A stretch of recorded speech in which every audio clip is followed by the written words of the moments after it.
बिस्मिल्लाहिर्रहमानिर्रहीम। मैं सैयद गुलाम जाफिर शाह, मेरी तरफ से आप सबको अस्सलाम वालेकुम। उम्मीद है आप सब खैरियत से होंगे और जहां भी होंगे खुशहाल होंगे। इंसान कभी कभार उन लोगों से भी तवक्को कर सकता है।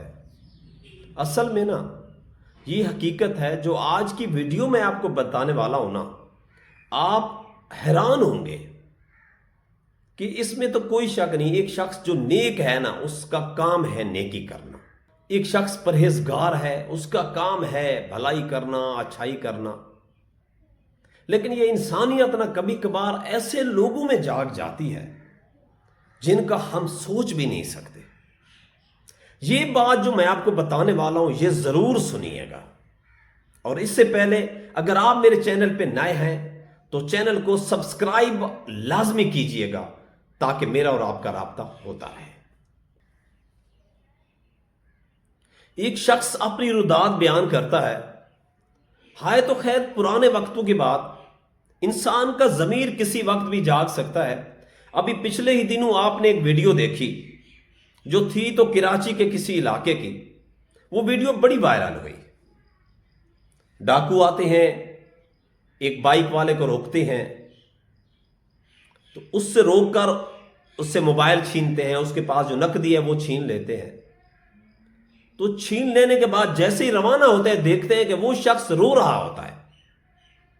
वो दोनों डाकू जो है वो उतरते हैं, उससे पूछते हैं तो क्यों रो रहा है। साफ ज़ाहिर है जिसकी जमा पूंजी लुट जाए वो बेचारा कोई गरीब होगा, अल्लाह रासी होगा।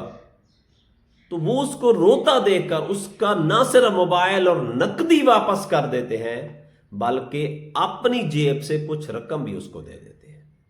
तो आज मैं आपको जो वाकया सुनाने वाला हूं, ये भी ऐसे ही है कि हो सकता है कि जो चीज किसी भी शख्स को मुतासिर कर सकती है, वो उसके दिल में कभी भी कोई बात बैठ जाए तो उसके अंदर का जो इंसान है वो जाग जाता है।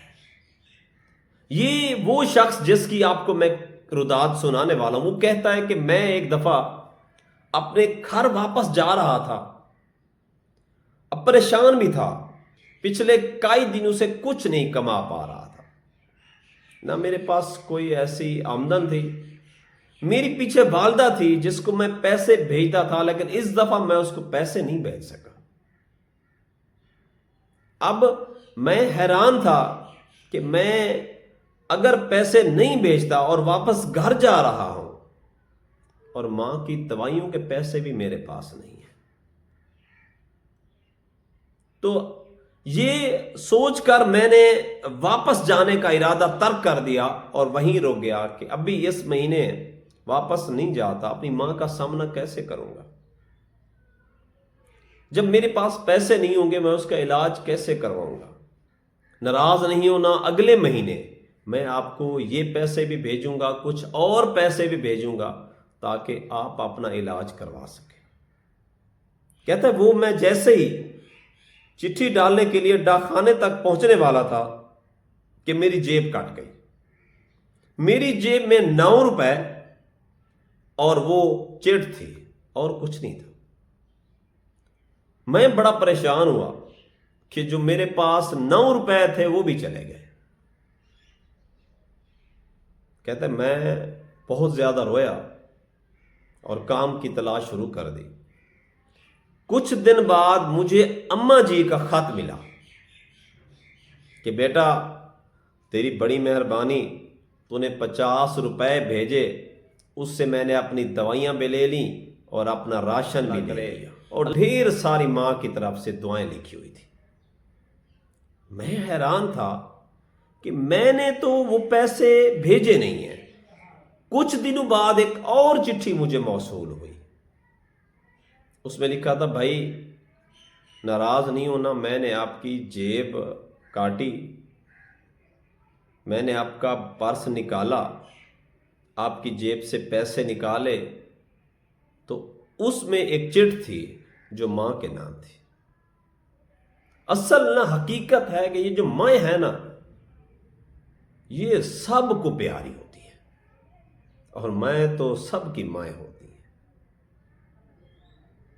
کسی ایک کی ماں ہو تو سمجھو وہ سب کی ماں ہے۔ تو وہ چٹھی میں لکھا تھا کہ میں نے آپ کے 9 روپے اور 41 اپنی طرف سے ملا کے میں نے 50 روپے آپ کی ماں کو بھیج دیے ہیں، اور ناراض نہیں ہونا، وہ پیسے آپ کی ماں کی طرف چلے گئے ہیں۔ نیچے لکھا ہوا تھا جس کو آپ نہیں جانتے وسلام جیب قطر۔ تو یہ انسانیت جو ہے نا، یہ کبھی کبھار کسی انسان میں بھی جاگ سکتی ہے۔ اچھا کام کوئی بھی کر سکتا ہے، نماز روزے یہ تو واجب کام ہے نا، لیکن لوگوں کی فلاح لازمی کیا کرے، لوگوں کے کام آیا کرے۔ وہ بڑا بے نیاز ہے، وہ بخش دے گا۔ اپنا خیال رکھیے گا، مجھے دعا میں یاد رکھیے گا۔ اللہ نگہبان۔